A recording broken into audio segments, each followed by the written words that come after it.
have something I'd like to read. It's a part of the Rumi oracle, and the first part is a poem by Rumi called The Lion and the Deer. When you enter the garden of the heart, you become fragrant like the rose. When you fly toward heaven, you become graceful like the angel. If you get burned like oil, you become brilliant. When you become thin like hair and yearning, your joy leads the way. You'll be the kingdom and the king. You'll be paradise and the guardian angel. You'll be infidelity and you'll be faith. You'll be the lion and you'll be the deer. Rumi. You are the lion and the deer. You are bold, fierce, and vibrant, and you are silent, sweet, and gentle. If I should come to you in arrogance, you roar at me until my falsehood quakes in fear, so terrified it gives up the game, and love's conquest happens yet again. If I should come to you in surrendered adoration, open to whatever you may wish, you are so gentle with me. Like a deer, you offer me nothing to fear or resist, so that I too become sweet and gentle, longing to submit to your tender ministrations. So then, I do not fear my own errors, for even if I stumble into arrogance, I shall be made wiser by your magnificent roar and become humble. Even if I become weak, I shall draw succor, evoking the tenderness in you. Whatever is needed to keep me true to love, is what you give me. For you are the holy lion, proud and mighty, and the sweet deer, gentle as the mildest breezes of spring. Hello, my old friend. Do you remember me? We are the oldest of friends. Ancient soulmates we are, acquainted over many lifetimes past, and through many lessons earned together in the school of love. So here we meet again in this advanced spiritual training of the human experience, with the earth as our classroom.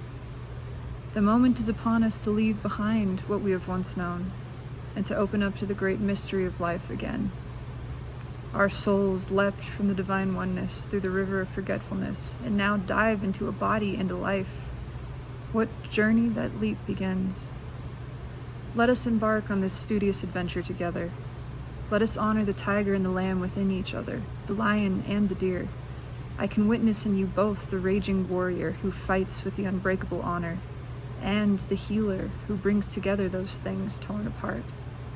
Of course, for are we not all things? Are we not human and angel, animal and spirit? Are we not heaven and earth? Are we not divine? And in being divine, being all things are divine. So we are here together in the school of love, not for the soul who still adheres to preference instead of curiosity, not for the soul who craves comfort instead of devotion to divine adventure. We must be like lovers, you and I, if we are to take these lessons. We must be willing to become mad with passion, crazy enough to chase the great beloved, even if it means forgetting who we are for a time, to have the sacred delight of rediscovery, breaking some rules and looking like fools. Well, what could be greater than becoming a fool for love? That will do for us. That will do well. Let us be fools for love together. So shall we become study mates? We'll recognize each other, even in all of our varied garbs, bright or somber, wild or gentle. We'll become the most enthusiastic students in the school of love, urging each other on to greater feats of passion and devotion. How we shall outdo each other in grand gestures, in our unwavering commitment. This oracle brings you a special message.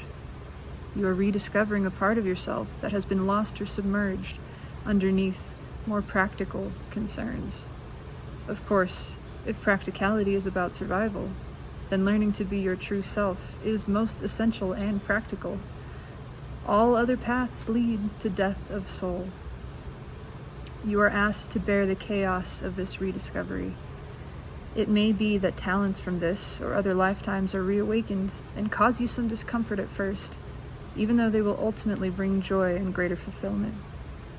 The discomfort may be around how those talents are best expressed, about overcoming shame, guilt, doubt, or other judgments.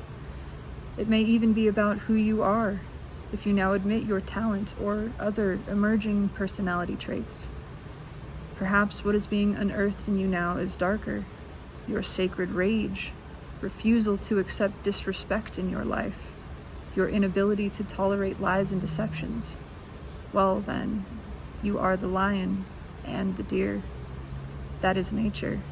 There is to be both in the world. You are not becoming contradictory or hypocritical. You are becoming whole. The guidance this oracle brings you is that you shall prosper most now if you are willing to unbecome what you have believed yourself to be. It was never really true anyway, that view. It was partial at best, and just a view, an identity, not a genuine reality. Some of your previous sense of self shall likely come with this transition into the fuller experience of your being, and some of that previous identity shall be shed as far too limiting. It just won't feel true for you anymore, if it ever did. Any crisis or confusion this brings you shall be temporary fuel to ignite the divine fires within. They simmer into life, cooling you from within, bringing all of your flavors, spicy and sweet, bitter and sour, into perfect balance, so that your being, your presence, becomes an exquisite dish served up as a divine feast. You shall become nourishment for the world in perfect balance. Your being will hold all, for it holds all within it. It will deny nothing and become a tonic to feed every taste, every appetite, every hunger, and every deficiency. What an extraordinary, sublime meal you shall be. How your presence shall nourish the world. And it all begins with shedding the either and the or, and recognizing instead the all, with such wild permission for unconditional love. You shall thrive in your beingness and feed the hungry world with a meal complete, satisfying, and exquisite.